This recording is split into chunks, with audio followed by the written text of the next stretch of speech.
Well, hello and welcome to For Fox's Sake and welcome to the FPL Show. My name is Pete Selby and I'm joined by Matt Elliott once again. And we're talking all things Fantasy Premier League. It's a shame Leicester aren't in the Premier League, but never mind, that's for next season. But for this season, we're talking the FPL Fantasy Premier League, all things good, all things bad, which I think might be focusing on my side, Matt, quite a lot. Matt Elliott has finished 186th out of 11 million. Great to have you back on the show, Matt. We'll talk things FPL shortly. Just to give you an update on For Fox's Sake, this is the FPL show alongside the big show, alongside the preview. That'll be out tomorrow with Rob Hayes, and also the Champions 10 Years Later show, which will be starting shortly. Make sure you subscribe on YouTube. Big hello if you are watching live, either on Facebook, or you're watching live on YouTube, or you're watching live on X. If you are, big hello. Make sure to leave a comment, join the show. And if you're listening to this old school style on either Apple Podcast or on Spotify or on SoundCloud, a big hello. And if you've been listening for the last 12 years to the podcast, plenty of changes this year. We really have expanded the podcast. And thanks very much. Thanks for the comments as well. Yeah, we're smooth ironing out all of the creases. And looking forward to talking all things FPL with you, Matt, for the next half an hour. We might skip over one or two of my crazy decisions, but just a slight overview, Matt. How has it gone so far for you? And what are your early thoughts after a couple of game weeks? Average, I think, is the fair word for it. Literally looking at the numbers. So game week 1, I got a 53 and my average was 54. And then game week 2, I got a 51 and my average was 51. So yeah, average, middle of the road. I've used 2 chips though. So yeah, I'd have hoped to have scored a bit more than I have. But I think overall everyone's been pretty, compared to the last couple of seasons, I think most people have scored lower than what they normally have. I think last season, I think after 2 game weeks, if you're 1 million, compare it with this season in 1 million, you're 27 points lower than last season. So so if you are struggling or think you've had a bad couple of game weeks, don't panic. Everyone's in the same boat pretty much, and it's things will improve. But that's FPL for you. It's can't predict these things. Don't panic, I think, is the term there that we're going to be using probably quite a lot on the FPL show this year. Until the panic happens. When the panic sets in, don't worry, everyone. You'll hear the klaxon sound.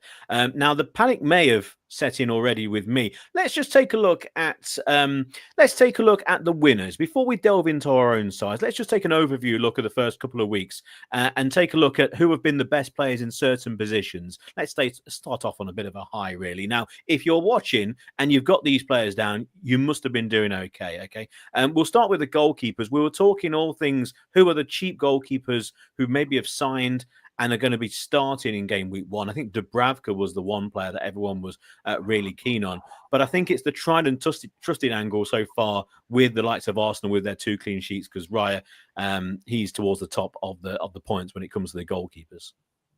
Yeah, exactly. That's what you get with Arsenal. He is the most expensive goalkeeper in the game, along with Jordan Pickford, who's also up there. He got a penalty save and a clean sheet on Sunday against Brighton. So, Raya, Pickford, and like you say, Dubravka got a clean sheet on Saturday. So he was a popular pick just for his price. Not someone that not many people would have gone with is Vicario as well. Most people would have expected him to keep a clean sheet in game week 1 against Burnley, but I don't think many would have expected for a clean sheet again in game week 2 against Man City. So you pay for what you get really in FPL with goalkeepers really. So if you want not guaranteed clean sheets but more likelihood of clean sheets, then Raya or Pickford are your guys to pick. Well, there's one goalkeeper, and Dorka, I mean, many thanks for joining us, Mads. Yeah, exactly. What a horror show that would have been. Crikey, alrighty. Yes. There might be a few ex-City players in the Premier League. There might be 1 or 2. There might be a Moroccan. There might not be. Who knows?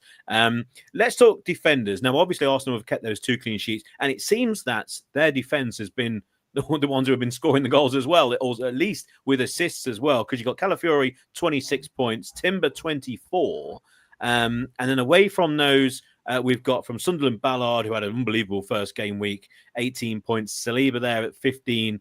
And then a couple of Chelsea players, Chalobah and also Cucurella as well, a couple of mainstays. But again, tried and trusted when you've got the attacking flair for the likes of, say, a Cucurella, who I think has got a couple of assists, etc. Did he bag a goal? He may have done. And then you've got the Arsenal clean sheets as well, with those slightly unexpected assists and goals. Yeah, so Julian Timber, he didn't actually start game week 1. He was on the bench, which was a bit of a surprise, really. Ben White started. So I think when you go with Arsenal defenders generally, you go with Gabriel and Saliba. Again, they're more expensive, but they're the two that are going to pretty much play every week, the two centre-backs and the right and the left-back. Like I say, game week 1, it was Ben White at right-back. Game week 2, it was Timber, and he gets 2 goals and an assist, and I think 24 points in total. So, and similarly with Calafiori, he scored the winning goal at Old Trafford, and again 2 clean sheets. So, I wouldn't go with, not yet anyway, Timber or Calafiori just at the moment, because they have got options like I say Ben White at right back, Lewis Stelly at left back could come in, whereas Gabriel and Saliba, although they've not scored yet, more so Gabriel, threat from a set piece. And yeah, it wouldn't surprise me if he popped up with a goal at Anfield on Sunday. He did last season, I believe. So yeah.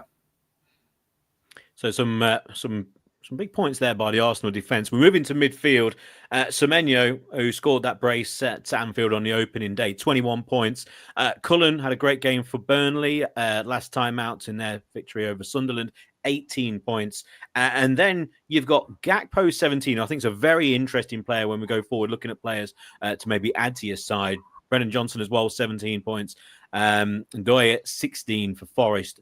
And then I'll just hold fire on the last one, because that's going to be my big talking point. For the midfield, it looks to me it's the same old story. It's those midfielders who maybe are in a false position, who maybe should be classified as a striker, or they're just playing further forward than what maybe FPL has predicted, or maybe they didn't, and maybe they've put them in there as a slight angle towards a few of the sides away from maybe the Liverpool and the Arsenal, maybe to entice players to go for them. Yes, possibly. You mentioned Gakpo. I think most people have got one, if not 2, Liverpool midfielders or attackers. I've got Salah, who has got a goal and an assist, but not hit the heights of recent last season. And Florian Wirtz, who we may come on later. Onto later. But yeah, Gakpo is the Liverpool midfielder to have at the moment. You mentioned Semenyo. I brought him in last week on my free hit team. Got an assist after his 2 goals at Anfield the week before, and unlucky really not to get more against 10-man Wolves. You mentioned Brennan Johnson there. Obviously scored at the Etihad on Saturday. Again, we'll probably touch on this a little bit more later. I'd hold off with Tottenham attackers for now, just because we know that they are in the market for a number 10 and a winger as well. And so if they get one or both of them, then someone like Brennan Johnson may well not be as nailed as he currently is, put it that way. Yeah. And do remember, this is Matt Elliott, who finished 186th out of 11 million, which I know every time I say that, Matt, I think you get maybe not a little bit embarrassed, but there's a little wry smile there. But I would be wearing a T-shirt the whole time saying that. I finished 186th in the world in FPL. But anyway, we'll move on to the strikers. Ekitike, who started really well. I think he scored in every game for Liverpool so far. 20 points. Pedro, 17, continuing the form from the Club World Cup.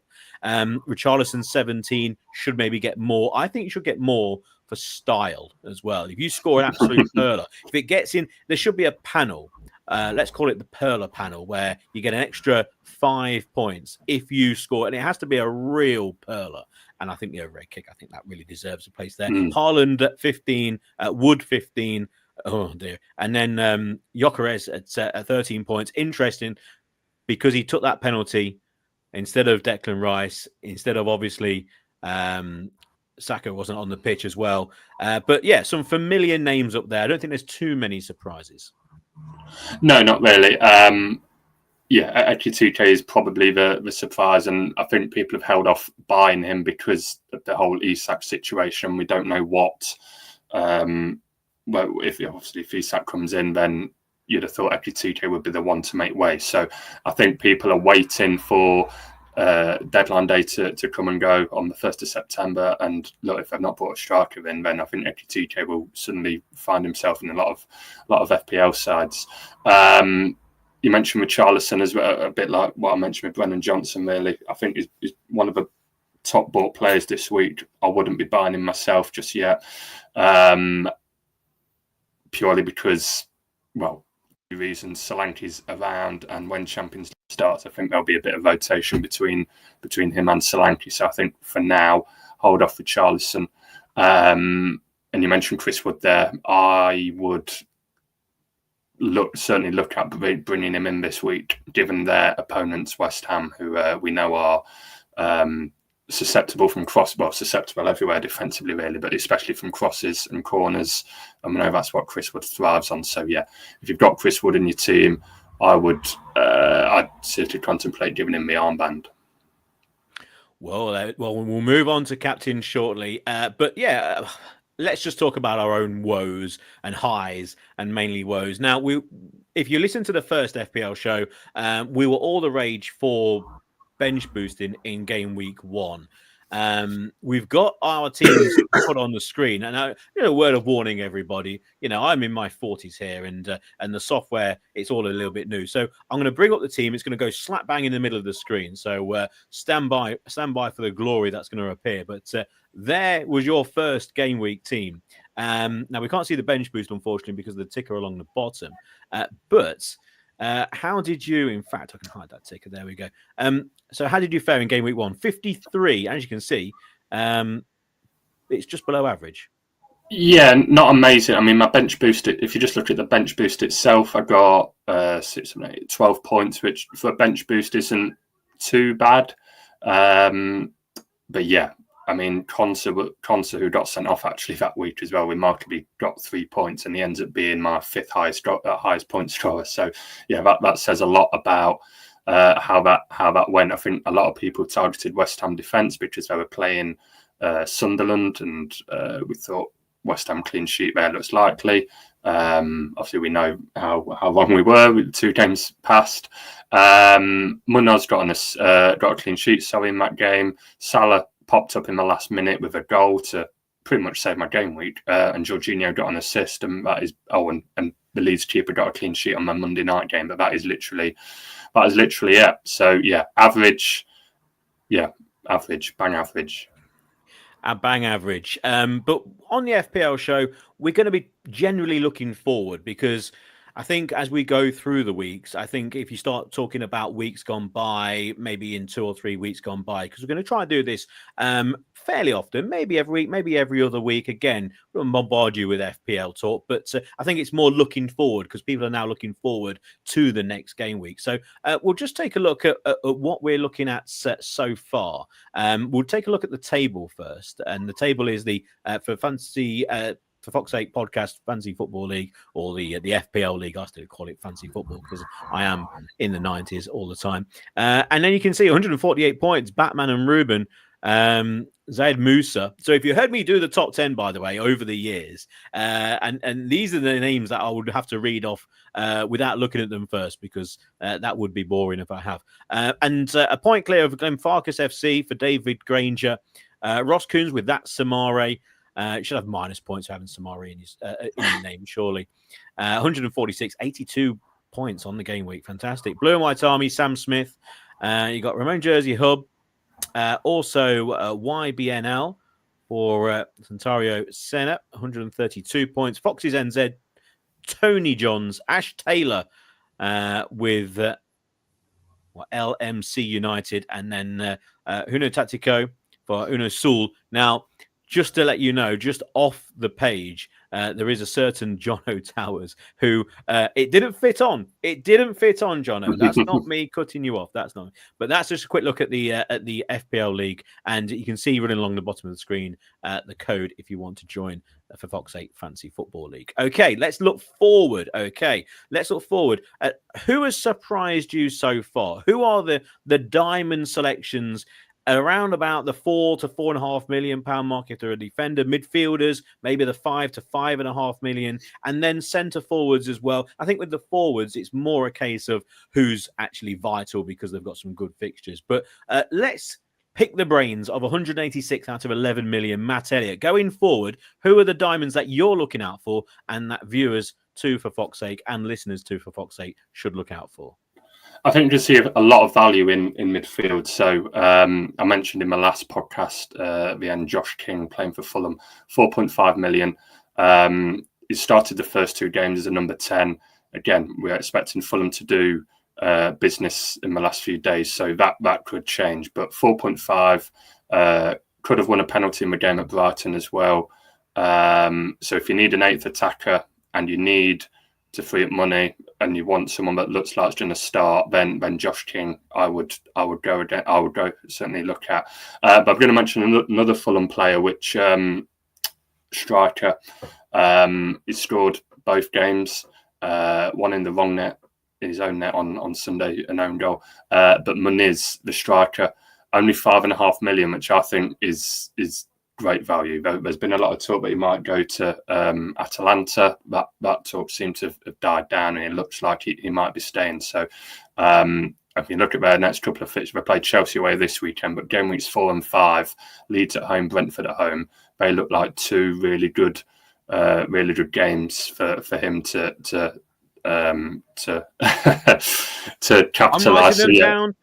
I'm writing them down, and so should you at home watching. Maybe if you're traveling in the car. The video, by the way, will be available on YouTube straight away after, and you can re-watch live if you like. There will be a video for you to download if you want, or of course you can listen on Apple, on Spotify, etc. At your own leisure. But you carry on, Matt. I'm writing down this valuable information.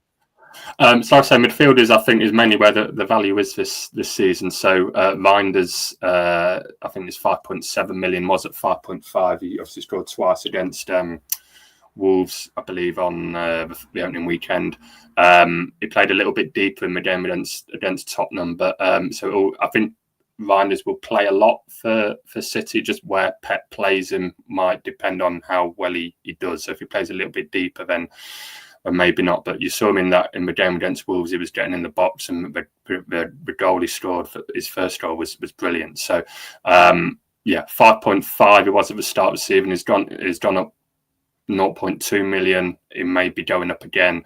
He's not in my team. He was in my team, and then I took him out before the season started, which I regret.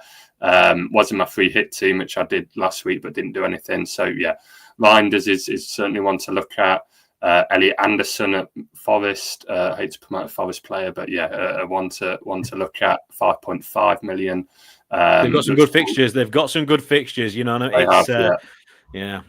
3 of the next 4: West Ham at home, Arsenal away, which be tricky, but then Burnley away and Sunderland at home of their next 4 games. So they do have Europa League after the Arsenal game. So that maybe have to come into consideration a bit in terms of rotation and stuff. But his on set pieces, Anderson, and his assist for Wood's goal, the 3rd goal against Brentford, was quality. Kiernan Dewsbury-Hall, a couple of Everton players actually. Kiernan Dewsbury-Hall, again playing the Shep Pele gets a mention. Yes, 5 million. He is in my team.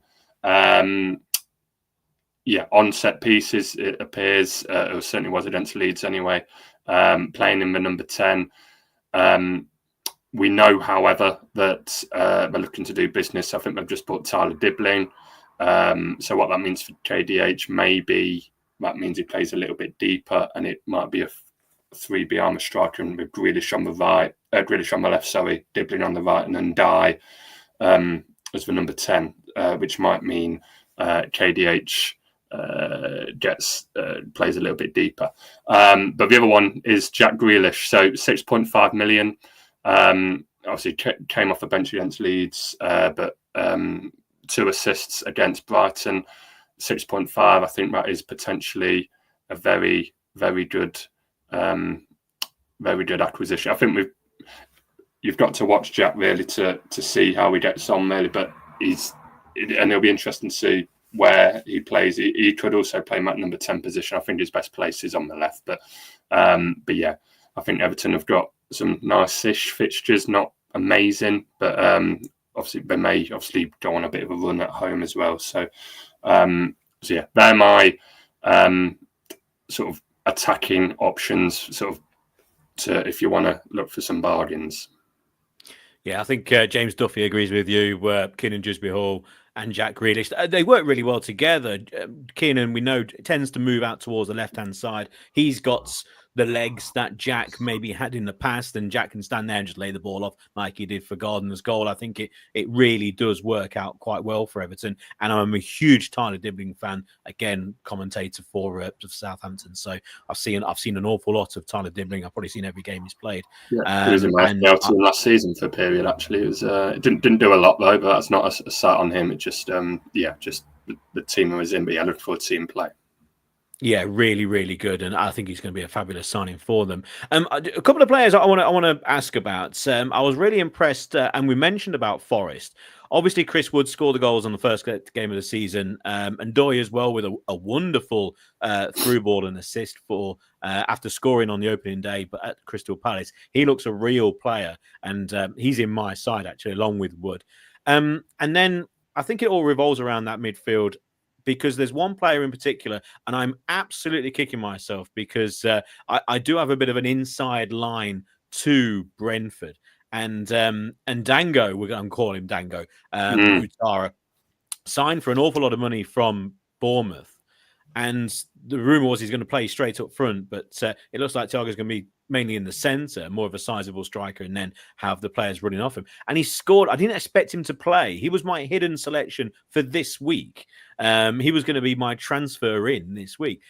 But there he goes and starts and scores. But again, you've got what nowadays would be a forward, because most teams will play three up front, and he's the wider of one of those three. But again, you're getting a midfielder who's technically a forward, and at 6 million, I think he is value and going to be a real handful this season, and he's off to a flyer. Yeah, I mean, I don't think he's worth £42 million, good player, but yeah, 6 million in the game. And yeah, but there's been a lot of talk about Brentford. Will they struggle, obviously, losing the players that they've lost? And we expect Vista to go as well. But Dango's going to play. Having them spent that much money on him. So got a goal at the weekend. Less than 1% owned. 6.5 million as a midfielder. Just looking at their fixtures, they've got Sunderland away this weekend. Could well be a good shout. So if he's in your team, Pete, is could be a good pick for you and a bit of a differential for you there. Fingers crossed. Now, let's focus on the next game week. So we'll have a look at your team then, Matt. Once again, we'll put it up on screen. So this is your selection for game week 3. Again, very crudely put on. As you can see, it's a nice screenshot from, I think that's what everyone refers to as FPL. I must admit, when I see an FPL team or do FPL on a website, I think it's horrendous. I think most people are used to the app version. So this is good for me. Game week deadline, 11 o'clock on Saturday. Just talk us through your side. I don't have to go for every single player, but who do you think are the players that people really need to be interested in this week? Who have become vital selections that you've got on board with? Good question. So I'm not really happy with my team, to be honest, but I'm not going to make a transfer this week. I think Ollie Watkins, again, perhaps not this week. I think he could be they're due a goal. I know they've not played particularly well, but some nice fixtures. Yeah, they have coming up. Yeah, I've got, and so he's not going anywhere despite that he's not done anything yet. He's going to stay on my team. Remember last season as well, when there was talk about Ollie Watkins, and I think Duran was scoring, and most people had Watkins, and I want to take Watkins out, but then he did. I think he got an assist at Leicester, I think, game week 3 as well, actually. So, I'm going to stay with Watkins, but Palace at home. Palace will be coming off the back of a Europa League game, so we'll see what that brings for them. But yeah, looking at my team, I've got two. There's two things I'm not sure about. Who to captain? Do I go with Salah, who he's not been ripping up trees, but always good for a return of some sort, albeit against a tough Arsenal side.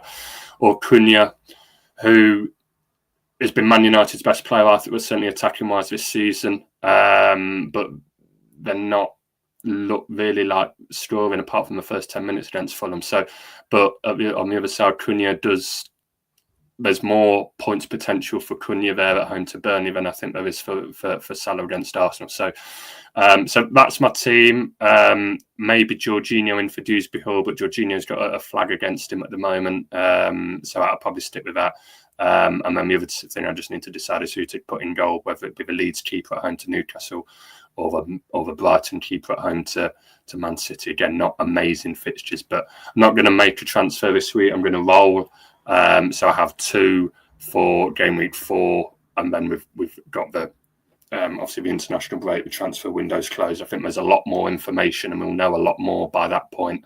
So I think 2 transfers is better than 1. So I'm expecting an average game week again, but just to have that 2 transfers when we resume in game week 4, I think will be pretty important. Yeah, I think Leeds at home are going to be just completely different sides to what we've seen away. And I know that's going off 2 game weeks, but there you go. I think at home against a fairly blunt Newcastle attack, even though I think Alanga, I mean, he is quick, isn't he? You all these players who leave Man U end up having great careers, and you wonder what goes on there. Let's take a look at my side for this week. Now, I did go with the bench boost first week. I went with a wild card week 2 because I just wasn't happy. And I went, right, I want to rip everything up and change. It wasn't the best week last week, but a fairly solid defense. Raya in goal. Gabriel's there. Spence is my little wild card kind of selection because he looks like he's getting forward a lot and he's a defender. Kukureya's points and Lewis, again, can get forward. Ryan's is in midfield. I think he's got to be a selection.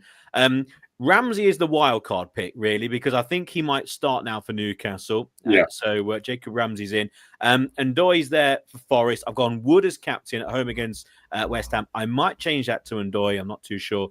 Haaland and then I've got Mayenda for Sunderland at home against Brentford. But of course, where the money is, you can see on my bench, Palmer with a possible injury after not playing, and then Saka as well. And then Gahey, that's basically there just in case he goes and joins Liverpool, because obviously his value will go through the roof when he does, or if he does. So yeah, I've got a few issues to deal with regards to Palmer and with regards to Saka. For me, I think, Matt, and I want you to kind of answer my own question here. And if you do have any questions, make sure you comment now. There's still time. Leave a comment, ask a question, ask away. Who do you fancy? Who do you think's going to be good this week? Who's your wild card pick? Who, if you're going to use a chip or not? Or any questions you want to ask Matt, you can ask myself if you want. But my question is about those 2 players. I'm leaning towards just leaving them at the moment because we know Saka is going to be out for about 4 weeks or more.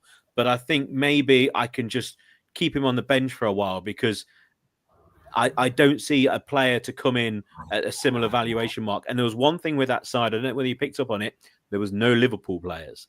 I don't have a Liverpool player in my side because they've got some tricky fixtures, and I know they score goals for fun, but I'm waiting for a couple of game weeks' time when they've got some really good fixtures. And I think I'm going to hold back on my transfers of maybe Palmer and Saka, hold back on that value, and then go in for Liverpool when they've got some really good fixtures.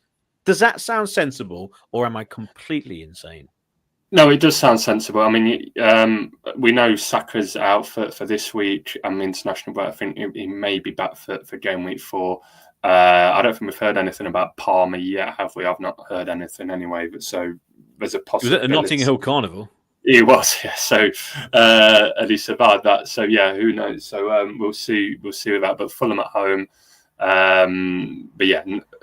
I think obviously if it comes out and says Palmer's out for 2 months or whatever, then I think take him out. But certainly keep Saka and yeah, Palmer. If Enzo may even come out and say he's going to play or is available. So again, then you've got a trickier decision to make maybe. But yeah, if it's short-term injury for Palmer like it is for Saka, yeah, certainly again. Keep the transfer. Don't waste a transfer, man. Have you made any transfers this week, Peter? Have you still got one? No, because obviously I've gone with wildcards, etc. I've basically used them, so I've not got any. That's why I want to keep some, because I want to then bring in potentially Salah when they have some decent fixtures. To finish off, then, just a word on the FPL show. Follow us at FFS Pod on X. So at FFS Pod on X. Make sure you follow us also on YouTube and on Facebook. Subscribe on YouTube, it means you'll get a notification whenever we go live. And we're going to be doing 3 or 4 shows a week, really. We've got the FPL show. We've got the big show with myself, Pete Selby, talking all things Leicester. And it's complete free-for-all on that show. We'll be reviewing games, but it's complete free-for-all about the football club, what's going on, transfers, etc. at the moment. So that's the big show with myself.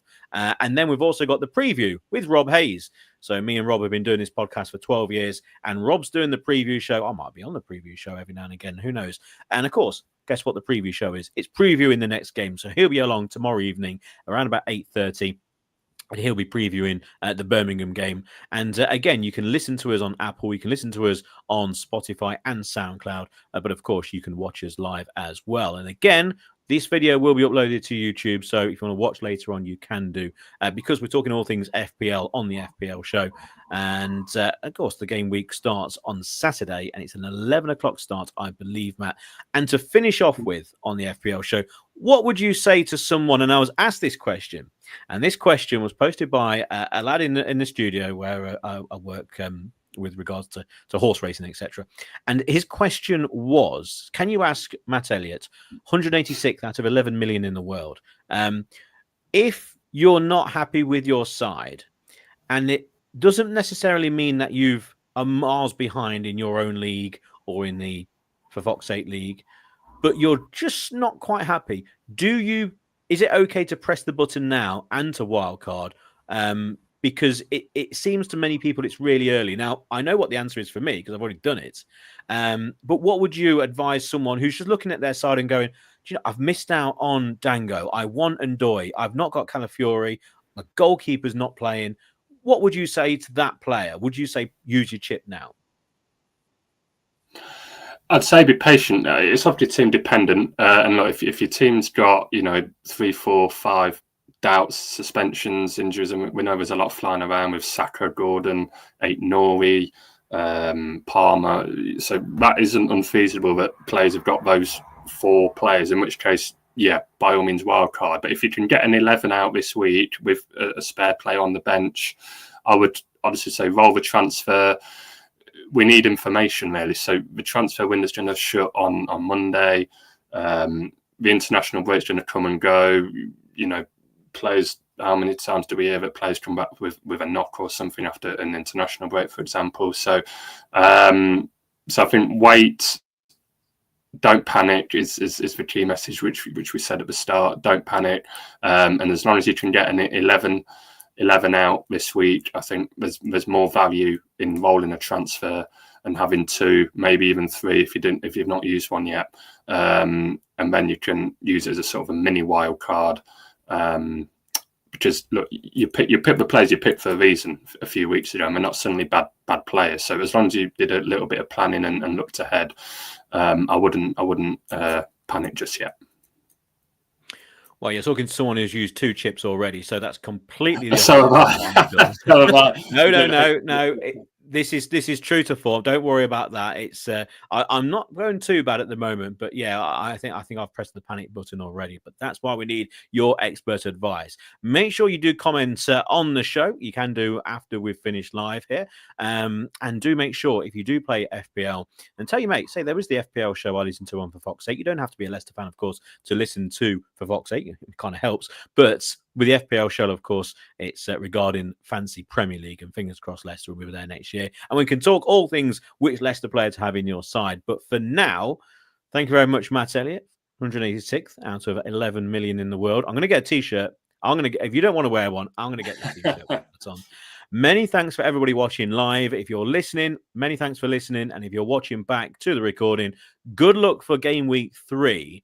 And we'll be back in either a week or two's time, maybe before, again, that slight swing of fixtures for Liverpool. They've got a couple of really interesting home games to come. And, of course, during the international period, when better to talk all things FPL, and we can all breathe and maybe re-establish where we are in the leagues. Let us know how you're getting on in the comments. Make sure you subscribe to YouTube, subscribe on X, etc. Make sure you follow us on the podcast. We'll be back tomorrow on For Fox's Sake with the preview with Rob Hayes, talking all things Leicester against Birmingham. And then we'll be back next week with the big show with myself, Pete Selby, and we'll be starting our Champions show. Champions, 10 years on, talking all things about the glorious 2015-2016 season. We're going to be going through that season as we go through this season, talking all things August and September for the first show, who we signed, how we felt at the time, where were you at the game? Were you watching games live?